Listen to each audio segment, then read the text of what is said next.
Aê.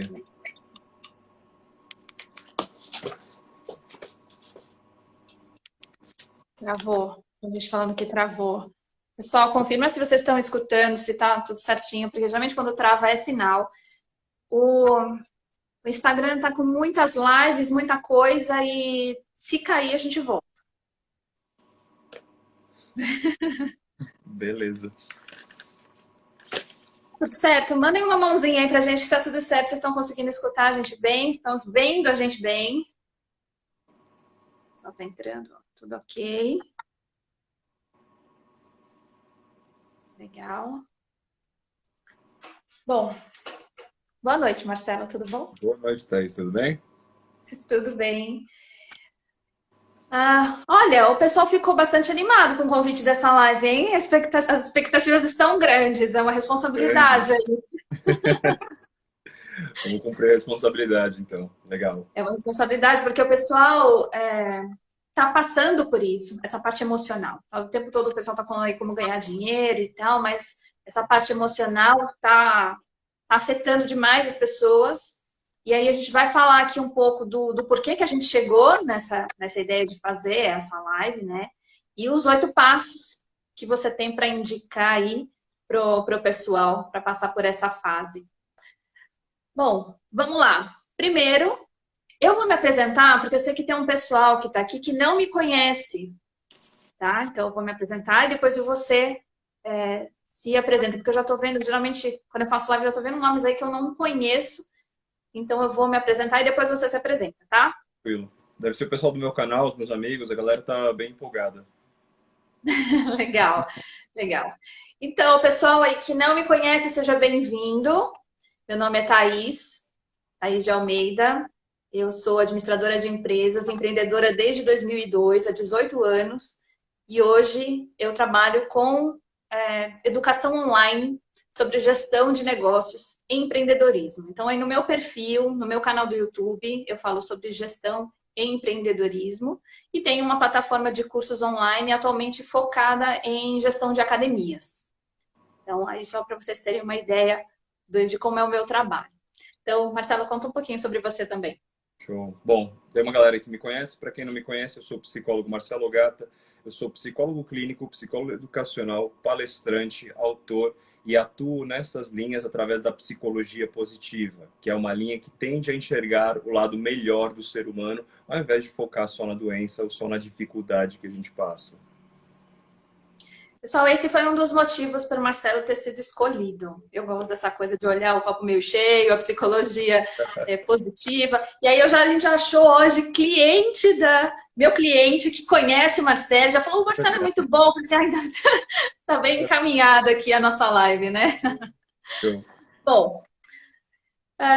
Bom, Marcelo, por que a gente está fazendo essa live, né? A gente vem conversando já há alguns dias, aí uma semana mais ou menos, o que está acontecendo. Porque a gente está aí com uma série um turbilhão de emoções para lidar com a atual situação. A nossa geração nunca passou pelo que está passando. Os nossos avós passaram por guerra, nossos avós passaram pela gripe espanhola, mas o que a gente está passando agora a gente nunca passou, a nossa geração nunca passou, e nem nesse nível de tecnologia, de redes sociais, o que ajuda a amplificar o que a gente sente, né?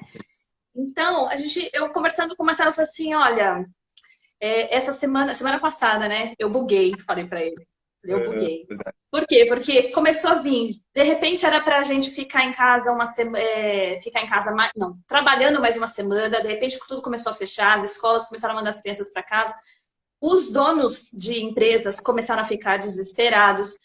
E a gente, como uma empresa que oferece soluções para as empresas, assim, eu não conseguia ter criatividade, eu não conseguia pensar numa reunião que a gente fez. E aí eu falei assim, e eu via que estava todo mundo desesperado, eu entrei nessa onda também e comentei isso com o Marcelo. E aí no final de semana eu dei uma relaxada, a cabeça voltou a funcionar. E aí eu comecei a analisar alguns pontos comuns do porquê as pessoas estão assim. E aí eu levei isso pro Marcelo, e o Marcelo teve essa ideia aí de uma série de passos para a gente amenizar essas sensações. né? Então, eu vou listar agora quais são esses 5 pontos, né, que eu levantei. Vamos ver se as pessoas se identificam. Se vocês se identificarem, manda um oi. Fala assim, realmente eu estou me sentindo assim também. Se vocês se identificarem com isso, é solução para isso que o Marcelo vai passar para a gente. Então, primeira coisa, o pessimismo. Então, todo mundo começou a falar, por que eu vou quebrar? Porque o mercado vai quebrar, o Brasil vai quebrar, né? Começou um pessimismo, muitos milhões de pessoas vão morrer, vai ficar igual a Itália. Então, aquela coisa de, não, gente, vai dar tudo certo. Não tinha. Era um pessimismo, o pessoal sempre esperando o pior, né?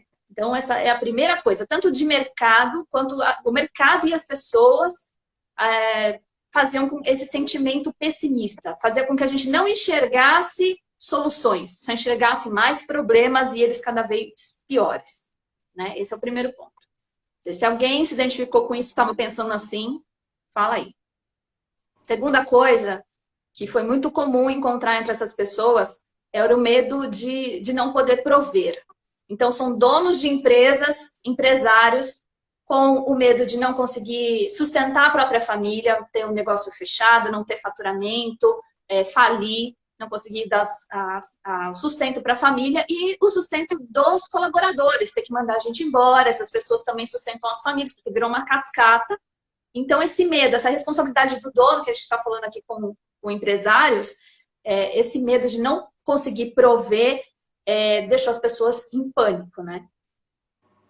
Terceira coisa que pegou bastante, quando você manda o pessoal para casa, o pessoal tem negócio físico, que tem loja, negócio que precisa ser físico, em casa se sente de mãos atadas. Você está com um problemão para resolver e está em casa de mãos atadas. Então, você se sente improdutivo, não consegue já pensar racionalmente depois de todas essas emoções. Então, isso causava uma grande ansiedade. Né? Você tem tanta coisa para fazer, é um momento de reestruturar o negócio, de pensar em soluções para o futuro e as pessoas não conseguiam pensar. Né? Quarto ponto, esse contou muito e tinha gente já falando sobre isso. A quantidade de notícias que cada hora aparece, algumas são verdadeiras, algumas não são, algumas se contradizem. Hoje mesmo estava uma guerra no Facebook, aqui no Instagram, depois do pronunciamento do presidente. Vamos sair da quarentena? Não, vamos sair da quarentena. Tem gente que acha que sim, tem gente que acha que não. Aí é um monte de notícias. Acharam uma vacina, um remédio. Não, mas não pode tomar esse remédio. Esse monte de notícias, né? E cada hora se contradizendo, deixa a gente louco. A gente fala, o que a gente acredita? O que está certo? Porque, na verdade, ninguém sabe, né? O que é o certo? Está todo mundo perdido. Então, como é que você planeja a sua vida, planeja os próximos passos, passa por esse momento que a gente está passando, sendo que nem as notícias que a gente recebe, as informações, são confiáveis, né? E o quinto ponto, que também contribui aí para essa ansiedade toda, que é o estar preso em casa. Estou usando essa palavra, estar preso em casa, porque muita gente não fica pouco em casa, né? Tem gente que gosta de sair, ou vai para academia, ou vai correr, e de repente você está preso em casa, está com a sua família, eu até postei esses dias, eu falei, gente, eu trabalho em casa, mas ser obrigada a estar em casa é outra sensação.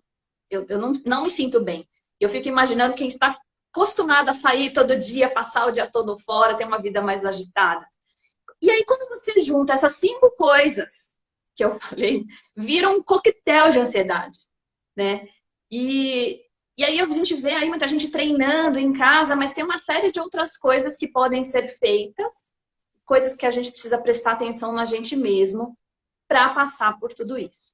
Então, agora o Marcelo vai contar um pouquinho melhor sobre isso, sobre os passos, vai expor cada passo e vocês podem ir enviando perguntas também. Legal, Thaís. Show. Como a gente tinha conversado antes, em função de tudo isso que você está falando, o que eu achei legal propor nesses 8 passos não é pensar em algo em termos de, por exemplo, o primeiro passo, depois o segundo, o terceiro. A gente vai fazer algo que na psicologia a gente chama de espiral ascendente. Como que vai funcionar? A gente vai imaginar mais ou menos em termos de círculo. Então, eu posso fazer, às vezes, o 5º passo, depois o 3º passo, depois o primeiro. O importante é que eu consiga fazer todas as coisas e como ela é uma espiral ascendente, eu consegui ir aperfeiçoando o que eu faço naquele processo. Você comentou algumas questões que elas são essenciais, principalmente quando a gente fala de informação, quando a gente fala de ansiedade. Às vezes, a pessoa não está ansiosa pelo fato de estar em casa. Ela já tem uma ansiedade que ela está ali acompanhando ela, e quando ela se vê sozinha com ela mesma, ou mesmo, como você tinha colocado, na questão do isolamento e presa dentro de casa, isso acaba extravasando. Então, a parte importante disso tudo é a gente conseguir fazer esses passos e fazer isso virar algo um pouco mais leve, e não uma pressão constante como vem sendo. Tudo bem? Então, vamos lá. Joia. Eu vou começar aqui falando que o primeiro passo vai ser a ansiedade. E é estranho falar, né? O primeiro passo é a ansiedade, então tem que ficar ansioso. Não, na verdade, quando a gente fala sobre sensações que estão no nosso corpo, pensamentos que estão na nossa mente, normalmente a gente tende a tentar reprimir aquilo que está acontecendo ou afastar alguma coisa que eu não acho que é boa para mim. O que vai acabar acontecendo se eu estou me sentindo ansioso? Se eu tentar reprimir a ansiedade, a tendência é que eu fique mais ansioso. Porque a minha mente está tentando me mandar uma mensagem falando que tem algo que é potencialmente perigoso. Como você havia citado o exemplo dos nossos avós, né, que passaram por situações de guerra, de gripe, de uma série de outras coisas, era, evolutivamente falando, mais interessante eu pecar pelo excesso do que eu pecar pela falta. Porque pecar pelo excesso significa que eu ia continuar vivo. Então, se isso acontece, eu estou tendo essa ansiedade e eu simplesmente ignorar aquele quadro, o que vai acontecer é que a minha mente vai continuar a persistir nisso. Então, o que, que a gente faz nesse primeiro passo da ansiedade? Eu permito que a ansiedade venha, mas eu diferencio uma coisa que é o controle ou o domínio. E qual que é a diferença entre essas duas coisas? Controle, e aqui eu vou colocar muitas metáforas para a gente pensar, porque como a mente é alguma coisa muito complexa, eu vou tentar falar isso de um jeito que fique mais tranquilo, mais fácil para a gente entender e até mais legal, tá? Imagina uma ladeira, um cara descendo de skate. Se ele tentar segurar o skate na força, se ele tentar controlar o skate, inevitavelmente o que vai acontecer é que esse skate uma hora vai acabar caindo. Isso é controle. Se a mesma situação, o cara está descendo a ladeira e ele começa a dominar o skate, começa a dominar a situação, ele faz uma manobra, ele salta quando tem algum obstáculo, ele vai fluir com aquela situação. Então a gente costuma dizer muito que a diferença entre controle e domínio está na qualidade das coisas que você faz, do quanto você permite, né, a resiliência acontecer, que é aceitar aquela situação e fluir com ela, para que não fique algo mecânico, para que não fique algo que gere um excesso de esforço e, por consequência, uma ansiedade maior. Tá ok para esse primeiro Então, passo? quanto mais a gente fala que a gente está ansioso, pensa que a gente está ansioso, pior é, então. Exato. E quanto menos eu quero ficar ansioso, pior é. A parte importante nisso é eu conseguir aceitar essa ansiedade sem criar uma história dentro dela, né? Entender que aquilo está acontecendo. Eu começo a observar quais são as reações fisiológicas, mas eu não me apego àquilo. Então, eu tô tremendo. Eu estou sentindo taquicardia. Eu não vou morrer de ansiedade. O que acontece nos casos de uma crise de ansiedade, que posteriormente viram quadros de pânico, é que a pessoa fica ansiosa e ela acha que ela vai morrer porque ela não sabe o que está acontecendo. Consequentemente, ela fica mais ansiosa. E ela vai criar mais sintomas e ela entra dentro de um looping. Então, o que eu tenho que fazer é observar aquilo e entender que a sensação vai passar.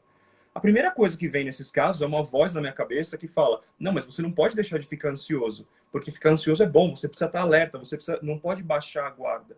Só que a pergunta que a gente faz nesse caso é: tá, e o que a ansiedade me traz de bom? O que ela trouxe de construtivo, a não ser um quadro onde você tem uma liberação excessiva de adrenalina e você simplesmente não consegue fazer nada? E aí aquela resposta que eu tenho de luta ou fuga fica muito carregada de sensações e eu literalmente travo, eu entro em pânico, que é o que acaba acontecendo em alguns casos. Tudo bem? Legal. Então, esse é o primeiro ponto. Show. Segundo passo, a ritualística. E o porquê que a gente fala da ritualística aqui? A nossa mente, ela funciona em termos de estados de consciência.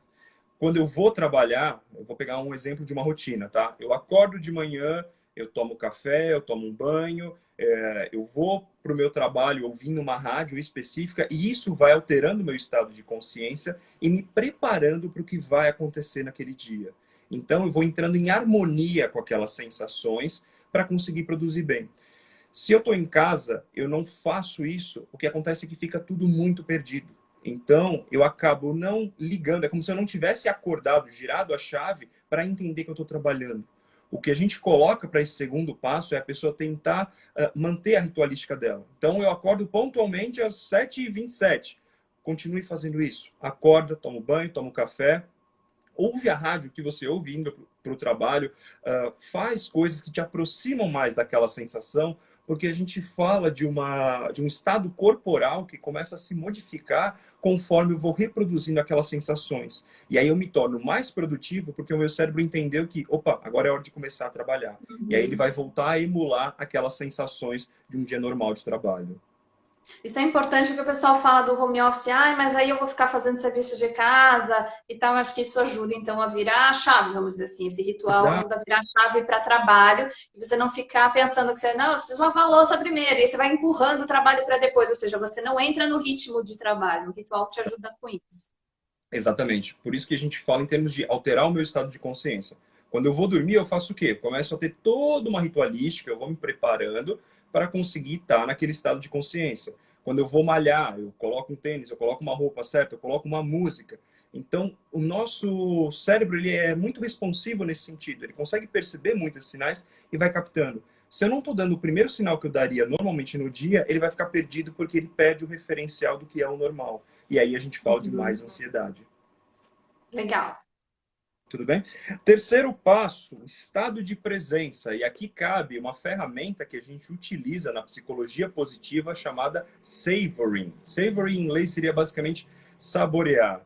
Então, o que acaba acontecendo no nosso dia a dia? É muito comum eu estar ou entre o passado, pensando nas coisas que eu tinha feito, o que vai gerar na clínica, a gente fala de um quadro potencialmente depressivo, ou no futuro, pensando tudo o que eu preciso fazer.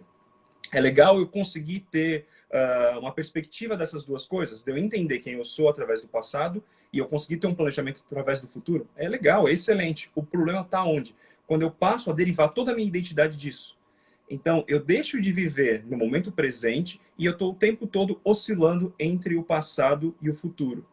Mas aí a gente pode pensar, tudo bem, mas eu não vejo desvantagem nisso. De novo, utilizando uma metáfora aqui. Se eu estou indo para algum lugar, é útil eu ter um mapa? É. Só que se eu ficar o tempo todo com a cara enfiada no mapa, eu vou acabar batendo o carro, eu vou acabar batendo minha cabeça em algum lugar e eu não vou conseguir, principal, aproveitar o caminho. Entender que aquilo que está acontecendo no momento é a minha vida. Então a gente vê muita galera falando assim, depois da quarentena eu vou fazer não sei o quê. Como se a vida tivesse parado naquele momento e depois da quarentena ela vai voltar a ter uma vida normal. Não, estar em quarentena hoje é parte da sua vida normal. Aceitar isso e começar a entender como que eu faço para tirar proveito, como que eu faço para viver de um jeito melhor durante esse período, é o que vai trazer esse nível de normalidade que a gente vem buscando, né? Reduzir a ansiedade, mas também vai fazer com que eu não fique postergando a minha vida para o futuro. Então é como se eu estivesse esperando uma autorização do governo, do Ministério da Saúde, de qualquer outro lugar que vai vir e eu não estou conseguindo assumir o controle da minha própria vida. E aí eu vou sentir todo esse processo ansioso, aonde as pessoas falam para mim o que eu tenho ou não que fazer. Então, parte importante disso é estar no momento presente, é saborear o momento presente. Um exercício que é muito legal da gente fazer para isso é, eu vou lavar a mão, né? Todo mundo lavando a mão hoje muitas vezes. Eu vou lavar a mão, eu sinto o cheiro do sabão, eu observo as texturas que aquilo tem. E aí eu começo a expandir a minha consciência para perceber o que está acontecendo ao meu redor. No momento que eu estou fazendo isso, tem uma música lá no fundo. Agora passou um caminhão lá na rua. Eu estou ouvindo uma moto. Então, eu estou colocando um grau de presença através dos meus sentidos para aquele momento onde a minha mente ela para de ter aquele domínio principal, né, de estar entre o passado e o futuro, e eu começo a canalizar a energia, e não energia no sentido místico, tá? Energia biológica mesmo, que eu preciso para viver, para o meu cérebro fazer as conexões no momento presente. E aí eu fico mais atento e eu crio um espaço onde é possível ter insights maiores para resolver os meus problemas. Legal. Deixa eu só te perguntar uma coisa. Eu falei para o pessoal usar esse tempo para pensar no replanejamento do negócio, repensar em novas possibilidades. Por que não começar a pensar em uma parte do seu negócio ser online? Isso é viver o agora ou é viver o futuro? Então, depende de onde você está fazendo isso. Você falou sobre um planejamento que ele é útil, mas ele foca no que está acontecendo agora. Então, sim, é fazer o agora. É viver no agora. O que a gente não pode fazer é, por exemplo, eu estar tão preocupado com isso que vai acontecer lá na frente, que eu passo a não pensar nos pequenos passos e eu estou só lá na grande estrutura. É mais ou menos como se eu fosse construir um prédio e ao invés de pensar nas vigas, no cimento, nas coisas que eu tenho que colocar inicialmente, eu estou pensando na cor do abajur que eu vou escolher para minha casa. Decoração. Decoração, entende? Isso é lá na frente. O que eu preciso Entendi. fazer para o momento presente é um passo de cada vez. Mas Ah, é legal. pensar no presente. Tudo bem? Legal. Quarto passo. Quatro. Aqui a gente tem um outro termo, né? E na psicologia, não sei porque que os psicólogos gostam tanto de termos complicados, chamado viés confirmatório ou viés confirmativo, porque ele é um termo em inglês traduzido, né? Basicamente, eu enxergo o mundo como eu sou e não como ele é. O que acontece nesses casos? Eu tendo a confirmar uma ideia que eu tenho na minha cabeça. Se eu estou o tempo todo observando as coisas de uma maneira muito trágica, o que vai acontecer é que isso vai se confirmar. Você citou antes o exemplo de uma pessoa que tem uma empresa e ela precisa fornecer, ela tem um monte de funcionários, ela precisa prover para a família, para a empresa. Se ela fica o tempo todo pensando, fixada nas falhas, o que vai acontecer? A mente dela vai entrar como se fosse um filtro, onde ela vai enxergar somente essas falhas. Então, eu preciso pensar em todas as possibilidades ruins? Com certeza, sem dúvida. Isso é planejamento. Eu preciso me apegar nas possibilidades ruins e acreditar que é só isso que vai acontecer? Não. Aí é a questão do viés de confirmação. Porque eu estou criando um cenário catastrófico e eu estou me apegando a ele como se fosse a pior coisa do mundo. O que acontece? No nosso cérebro, a gente tem um lugar chamado amígdala. A amígdala é responsável, não são essas amígdalas, tá? É a amígdala cerebral. Ela é um local responsável por dar uma resposta para a gente de luta ou de fuga. Então, qualquer situação que eu tenho, ela vai disparar sensações, ela vai disparar aquela sensação de prazer de faz alguma coisa, seja rápido. A gente percebe isso quando, por exemplo, eu estou atravessando uma rua e o carro vem e eu tomo um susto e eu tento sair. Isso é a amígdala agindo. Então, é uma resposta que ela não tem a necessidade de um processamento consciente, mas ela tende a preservar o indivíduo. Em alguns casos, o que vai acabar acontecendo? Essa amígdala, normalmente, ela não vai estar tão ativa e aí eu vou ter estímulos para ativá-la. Se eu estou o tempo todo hiperestimulando ela, o meu cérebro entende o seguinte: olha, faz assim, eu estou passando por uma situação que ela é muito perigosa. Então, ao invés de desligar ela e ligar quando é necessário, deixa ela o tempo todo ligada, deixa ela o tempo todo alerta. E aí você tem um quadro onde o indivíduo está extremamente esgotado, ele se irrita com qualquer coisa, tudo para ele é extremamente trágico e ele não faz ideia do porquê que isso está acontecendo. De novo, a gente fala desse viés de confirmação, dele conseguir enxergar o mundo por um prisma que ele é mais pessimista, já que ele aprendeu que essa é a forma mais correta de olhar para as coisas, porque se ele tiver otimismo, isso vai fazer com que ele baixe a guarda.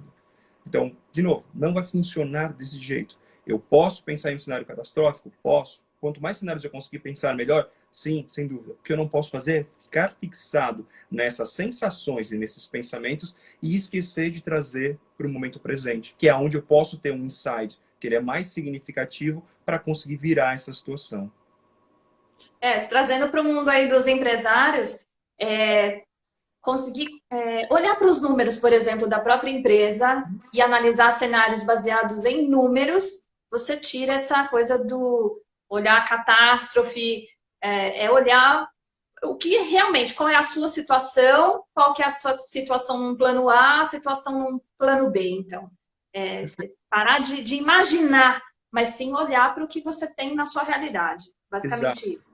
exato. Trabalhar com fatos. A gente sempre fala disso. Então, eu começo a trazer dados, que nem você falou, números que eu não vou conseguir criar alguma coisa nisso, alguma coisa que ela é mais fantasiosa, mas números que eles fazem sentido para mim entender que, ok, qual que é o meu próximo passo? Uhum. Se eu dei um passo errado, não tem problema nenhum em, putz, fiz um passo errado. volta e eu tento fazer as coisas de um outro jeito, de uma outra forma. Grande parte da dificuldade que a gente tem para mudança, e aí a gente não está falando só dessa situação que a gente vive, mas de qualquer situação de maneira geral, é o apego àquela circunstância, é o apego ao meu erro. Então eu não vou conseguir meio que me desculpar, voltar atrás e entender que, não, tudo bem se eu fiz errado, eu vou tentar fazer de uma outra forma. Então, essa gana pela aprendizagem, pela necessidade do novo, é o que faz a pessoa conseguir se reinventar e criar soluções que são mais criativas. Legal. Tudo bem? Como fazer tudo isso? Quinto passo, separar em quadrantes, tá? E aí, cada pessoa, o que eu recomendo as pessoas fazerem? Cada pessoa vai ter quadrantes específicos na sua vida. Como que funciona isso? Então, coisas que eu preciso pensar, coisas que eu preciso sentir.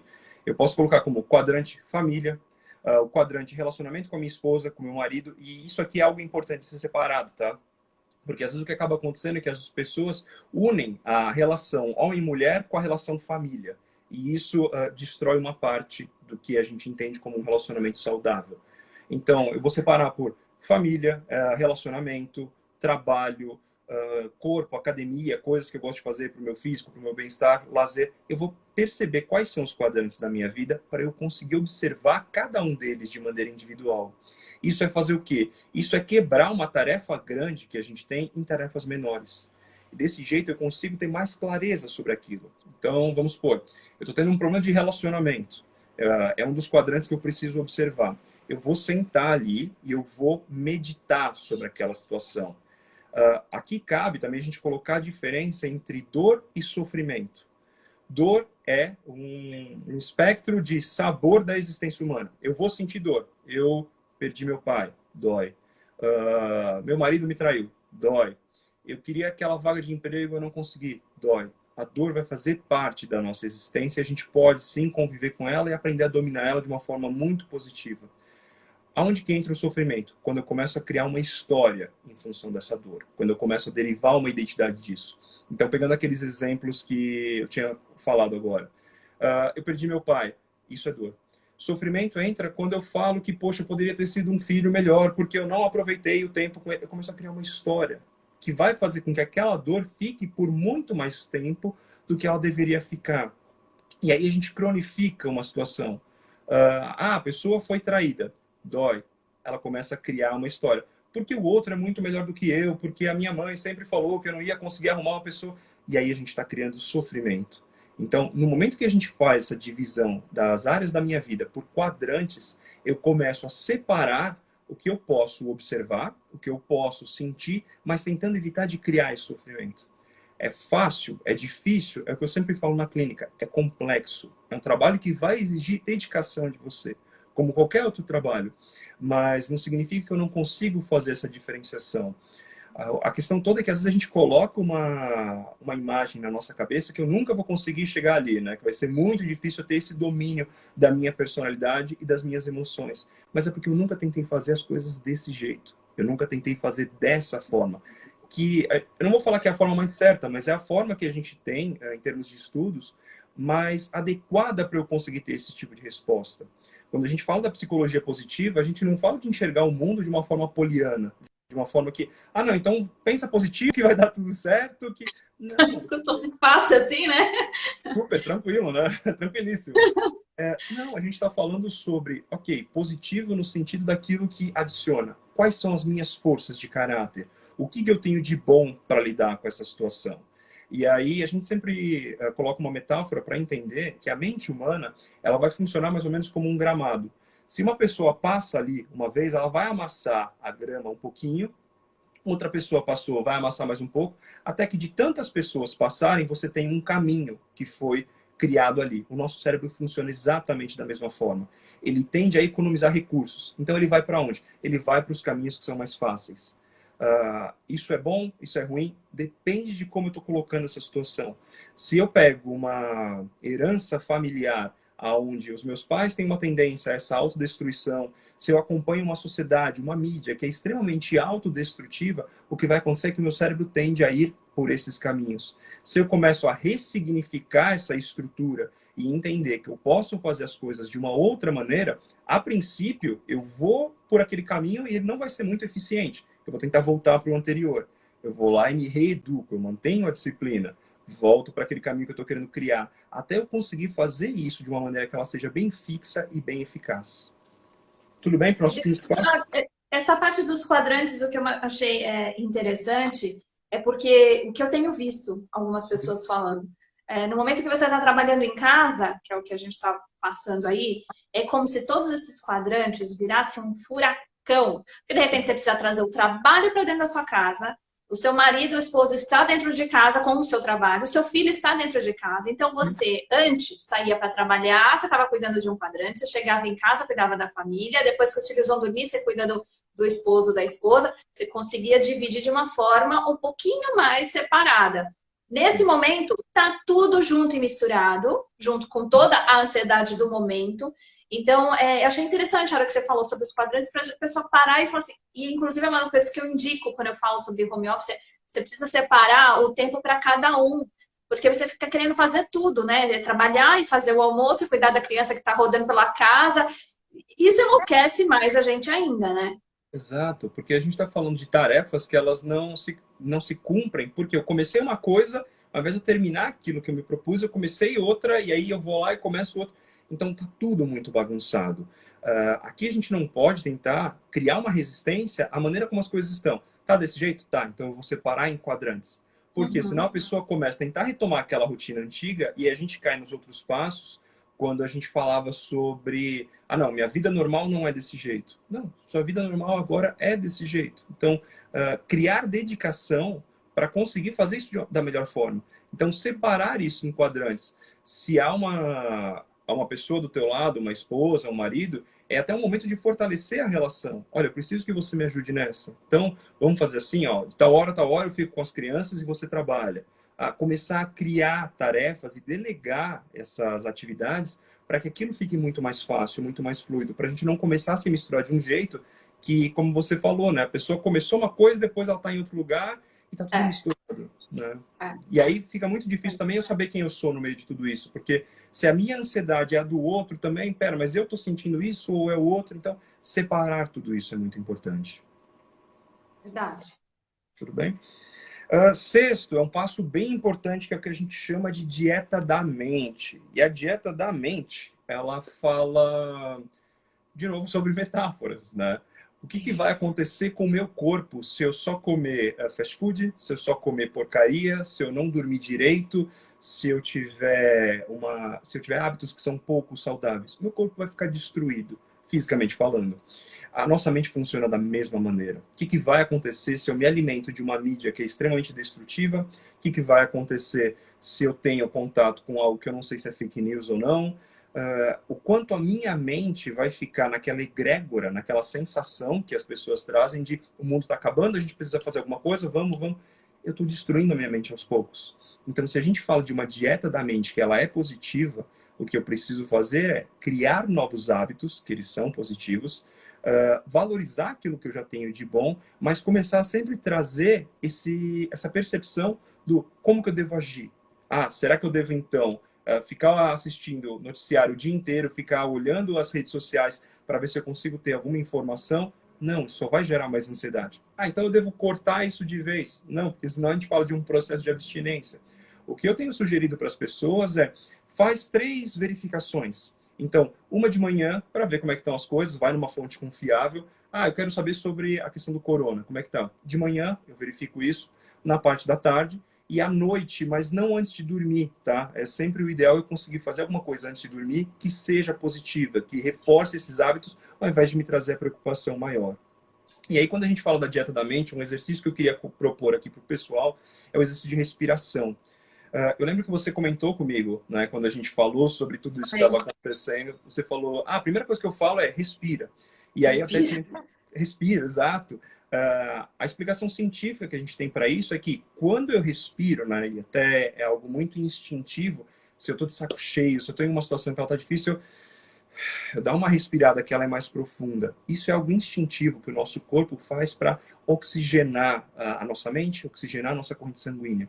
Se eu tenho mais oxigênio na minha corrente sanguínea, o que vai acontecer é que eu estou estimulando as vias dopaminérgicas, que é o centro de recompensa do meu cérebro, mas ao mesmo tempo o meu cérebro começa a entender aquela situação de uma maneira mais racional. Então, tem uma parte aqui na frente do nosso cérebro que chama córtex pré-frontal. Ele é responsável pelas decisões inteligentes que a gente toma, decisões que a gente chama de mais racionais. O que acontece quando eu estou em uma situação de perigo? Essa é a primeira área que cai.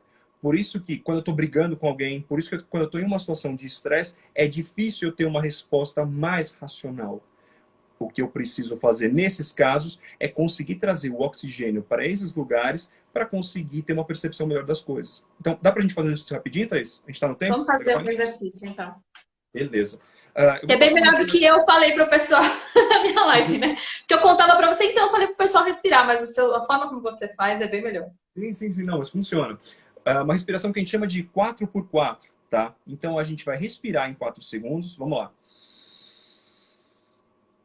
Encheu tudo, solta em 4. De novo. Solta. Uma última vez. Solta.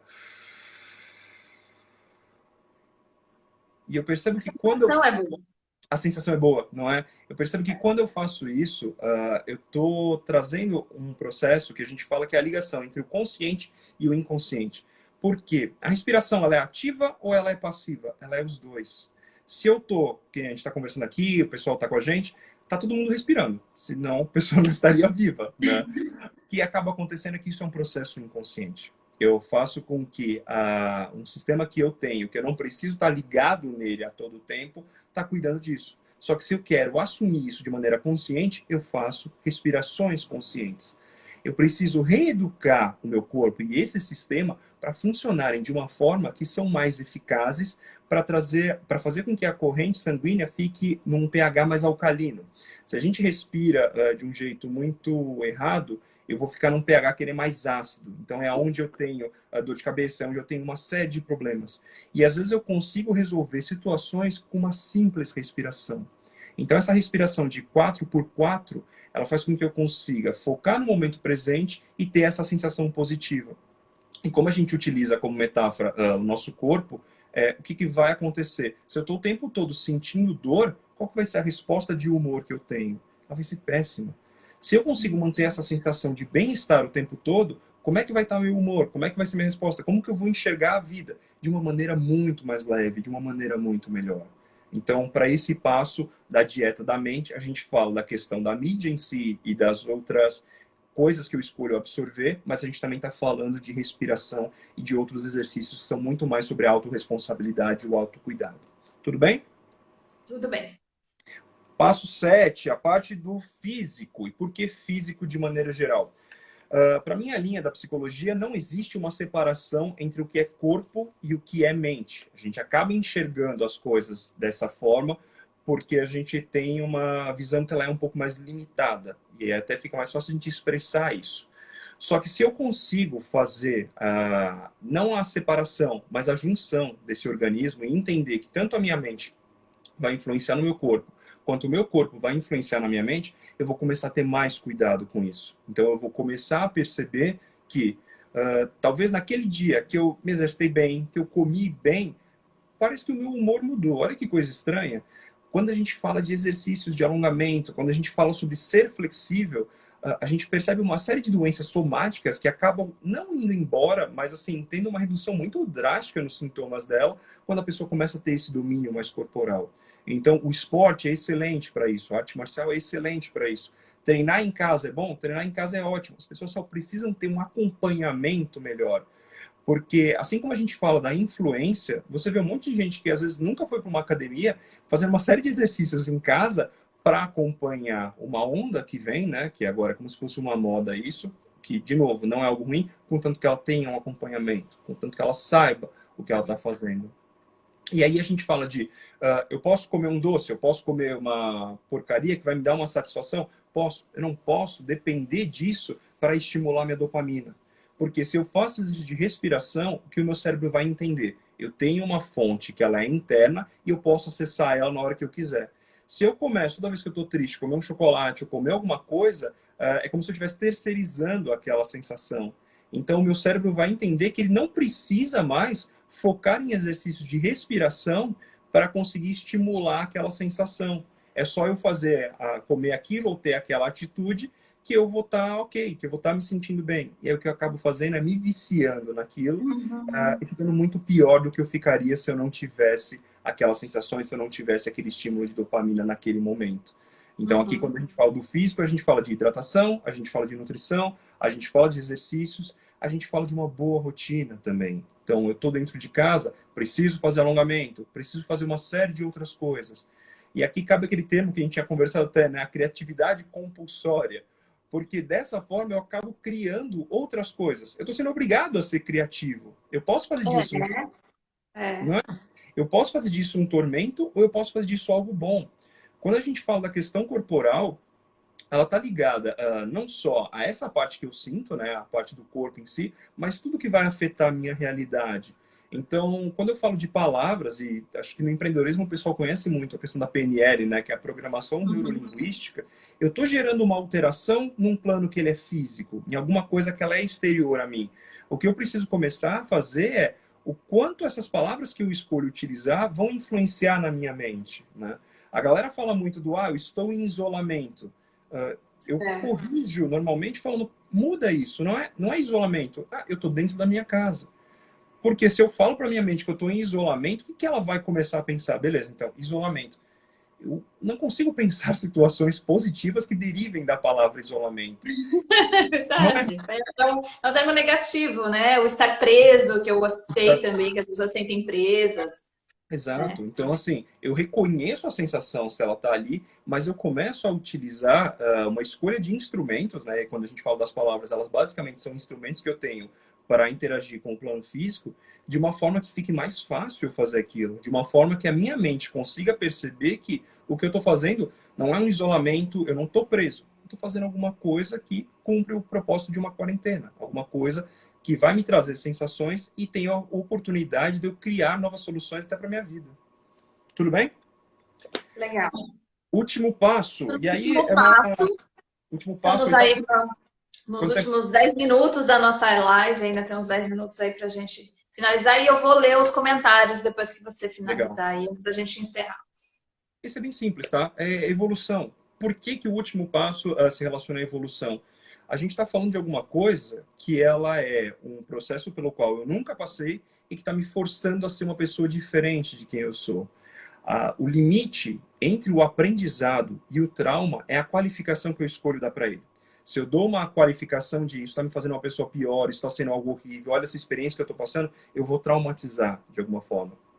Se eu escolho entender que é uma oportunidade que eu tenho de me relacionar melhor com a minha família, de criar soluções para a minha empresa, de fazer coisas diferentes, eu estou em um local de insight. Então existe um muro que divide esse lugar.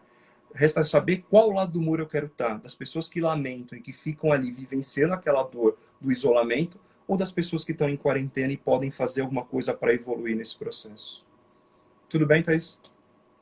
Essa parte desse período de evolução, né, da gente se tornar melhor, talvez seja uma das principais lições de tudo isso que a gente está vivenciando nesse momento. A gente está experimentando um monte de coisas nesse momento, né? Desde a compaixão com o outro, pensar na união, olhar para a família, nesse momento que você está dentro de casa, é um momento aí especial aí na nossa história, né?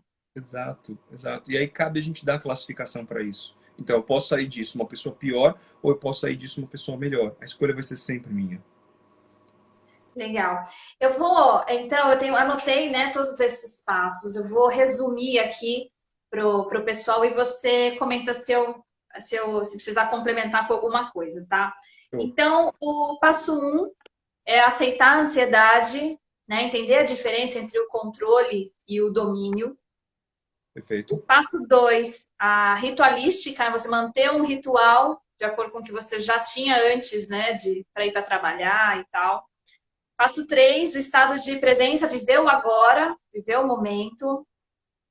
Passo 4, o viés de confirmação, enxergar como que as coisas acontecem, como elas realmente acontecem.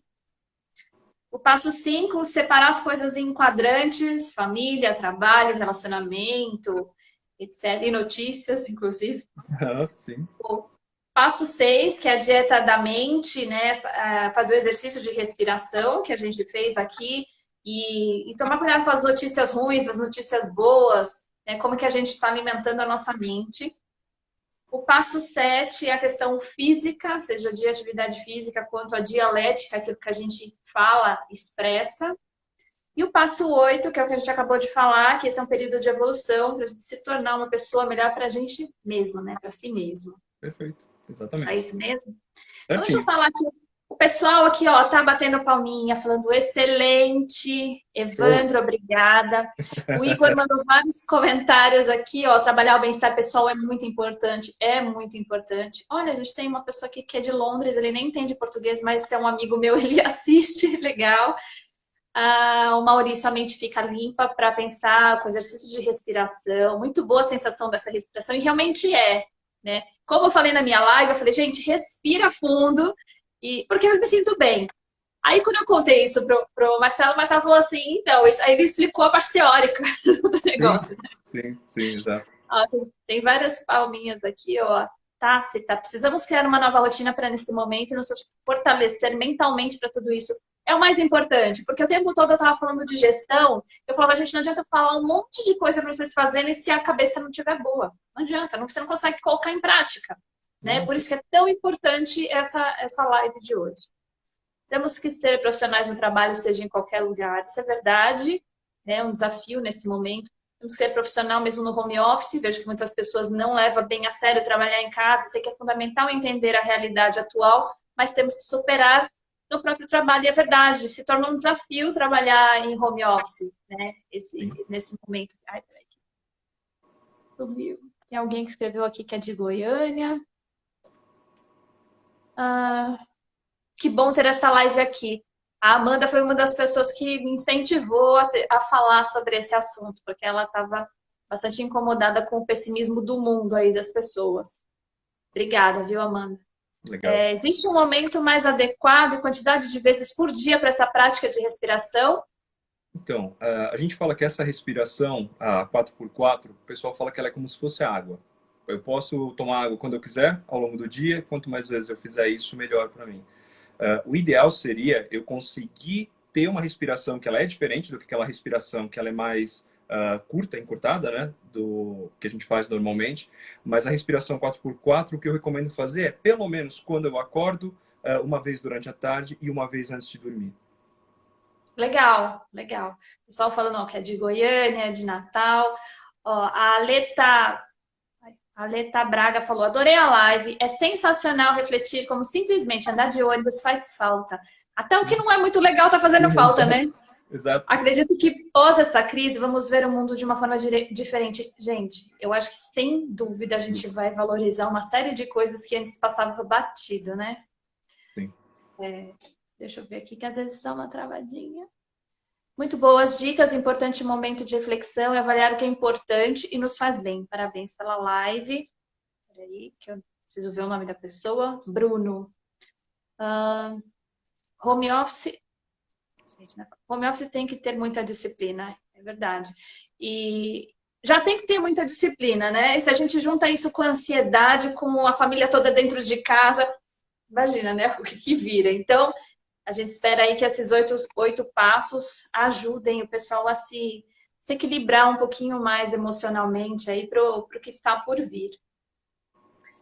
Bom, a gente tem 5 minutinhos aí para encerrar.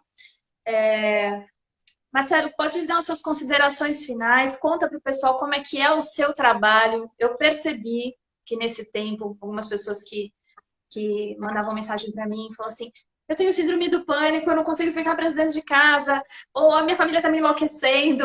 E teve gente que eu falava, você faz terapia? Porque às vezes a pessoa ela já precisava antes Sim, e agora o negócio aflorou, né?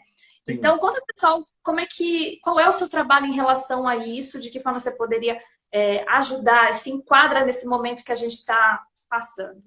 Legal, Thaís. Basicamente, o que acontece é que eu tenho uma modalidade de atendimento clínico, né, via online. Então, é como se fosse uma clínica terapêutica normal. A gente faz a terapia, né? A pessoa vai falar sobre o autodescobrimento, sobre o que ela quer trabalhar nas questões da terapia. Mas por conta dessa situação que a gente vive hoje, eu tenho trabalhado uma modalidade diferente, que é, às vezes, pegar um grupo de pessoas e fazer uma reunião naquele momento. Então, se você pega um cara que, dentro da empresa dele, ele percebe que a equipe dele está muito sensibilizada com essa situação. O que a gente faz é prestar um serviço de consultoria, onde a gente faz um hangout e aí a gente vai trazer aquelas questões de como melhorar, como que a força do grupo ela pode ajudar, qual que é a melhor maneira de eu abordar aquelas questões que estão acontecendo. De repente, se eu tenho uma pessoa no grupo que é pessimista e está minando todas as outras, como que a gente faz para inverter esse processo? Isso vale para a empresa, vale para a família. O ideal, que eu sempre falo, né? A pessoa vai falar que eu sou parte interessada, mas é que todo mundo faça terapia. Ah, porque terapia é para quem está passando por necessidade? Não. A psicologia positiva, a gente fala de... O paciente pode estar em sofrimento, que é ele está no negativo, a gente vai trazer ele para o zero, que é o estar estável, e depois a gente começa a pensar em upgrade. A gente começa a pensar em, tá, beleza, eu tenho as minhas habilidades, o que eu quero fazer daqui para frente? Eu quero focar em família, eu quero focar em carreira, eu quero focar em uma série de coisas que essa pessoa não tem ideia, que a psicoterapia clínica pode ajudar ela a reinventar a vida dela. Legal. Eu vou salvar essa live, vou deixar o seu Instagram, o seu site, vou Show? subir lá no nosso YouTube para quem precisar entrar em contato com você. Legal, E agradeço. nós vamos encerrar aqui. Então, para o pessoal aí que veio através do perfil do Marcelo, esteja à vontade aí no meu Instagram, tem muito conteúdo sobre gestão, empreendedorismo. Eu postei hoje um vídeo sobre home office corporativo, ou seja, como é que... Uma coisa é você trabalhar home office, outra coisa é você gerenciar o home office da sua equipe, né? Então, Sim, é você conseguir controlar a sua equipe, cada um na sua casa. Então, eu fiz um vídeo específico para isso. Obrigada, Amanda. Obrigada, Lucas. Obrigada, pessoal. E, bom, eu agradeço a sua presença. Obrigada, Marcelo. Com certeza, você viu que o pessoal adorou. Eu legal. adorei também. Você é o primeiro convidado, a primeira vez que eu faço uma live aqui com Que honra! convidado. Show de bola. Foi muito legal. O Legal. pessoal que me acompanha sabe que eu prometi fazer uma live por mês. Esse mês já é segunda e com convidado. Legal. Legal. Então, muito obrigada. Muito obrigada, pessoal. E Obrigado, até. Thaís. Show. Até mais. Obrigadão. Valeu, gente. Obrigado, hein? Tchau, tchau. Tchau, boa noite.